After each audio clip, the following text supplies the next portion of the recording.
Hello everyone, welcome back to my mini vlog.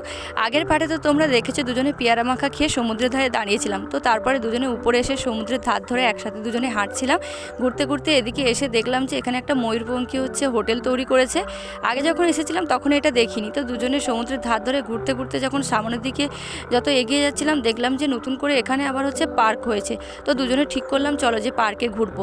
তা ও বললো চলো রুমে গিয়ে ফ্রেশ হয়ে আসি, এসে আর দুপুরে লাঞ্চ সেরে পার্কে ঘুরে তারপর সমুদ্রে একেবারে নামবো।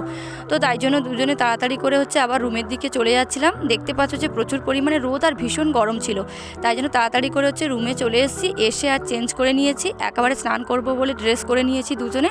তো তারপরে দুজনে হোটেলে দুপুরে লাঞ্চটা সেরে নিয়ে চলে এসেছি সমুদ্রের ধারে। এসে দেখি সমুদ্রে জল কমতে শুরু করেছে, প্রচুর মানুষ এখানে স্নান করছে। ওই জন্য আমরা তাড়াতাড়ি করে আর পার্কে না গিয়ে রুমে তাড়াতাড়ি ফোনটা রেখে এসে সমুদ্রে স্নান করতে নেমে গেছিলাম। এরপরে কি করলাম দেখতে হলে আমার চ্যানেলটি সাবস্ক্রাইব করে আমার পাশে থাকতে হবে।